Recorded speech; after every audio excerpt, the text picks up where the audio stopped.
Good morning বন্ধুরা, আমার আরও একটি ব্লগে তোমাদেরকে ওয়েলকাম। তো বন্ধুরা, আমি সকাল সকাল স্নান টান করে এসে আমার আবির সোনাকে ঘুম থেকে তোলাচ্ছি আর ওর মশারি বিছানাপত্রগুলো তারপর আমি আবির সোনাকে খাইয়ে নিয়ে আমি ঘরের পুজোটাও সেরে নিলাম। তারপর এখানে তোমরা দেখতেই পাচ্ছ যে আমার ছেলে খেলা করছে। আজকে দেখছি আমার ছেলে একা একাই খাওয়ার চেষ্টা করছে। যাক, ও চেষ্টা করছে, এটাই আমার কাছে অনেক। টানা দুদিন বৃষ্টি হওয়ার পর আজকে ওয়েদারটা যেন কেমন একটা হয়ে আছে, না রোদ না বৃষ্টি। আমি চলে এলাম একটা আমাদের পাড়ার মুদির দোকানে।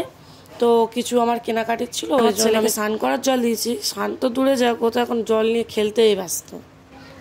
আজ রবিবারের দুপুর, তা রবিবারে মাংস না হলে হয়, তার জন্য আমার পাতে নিয়ে নিয়েছি আমি ভাত, একটা ভাজা, এদিকে মাংস, এদিকে গুঁড়ি কচু চিংড়ি মাছের তরকারি। এদিকে আবার মাসি আর বোন চলে এসছে আমাদের বাড়িতে।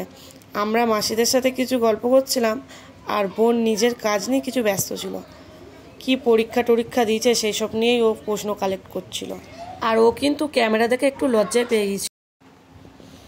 এরপর আমি আর ও দুজন মিলে একটু বাড়ির সামনে রাস্তা থেকে হাঁটাহাঁটি করছিলাম আর নিজেদের মধ্যে একটু কথাই বলছিলাম যাওয়ার জন্য। তারপরে চলে এসেছিলাম লন্ড্রিতে, আমার একটা শাড়ি দেওয়া ছিল, সেটা নিতে চলে এসেছি।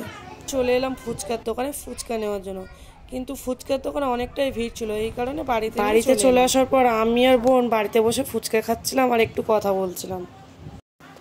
ফুচকা খাওয়ার পর মুখটা দেখো, মুখটা তোমরা দেখতেই পাচ্ছ কেমন লাগছে ওকে। আজকে এখানেই শেষ করলাম। যদি ভালো লেগে থাকে তাহলে অবশ্যই একটা লাইক, কমেন্ট, শেয়ার। আর যারা আমার ফেসবুক পেজ থেকে দেখছো তারা আমার পেজটি ফলো করে দেবে, আর যারা ইউটিউব থেকে দেখছো তারা আমার চ্যানেলটা সাবস্ক্রাইব করে দেবে।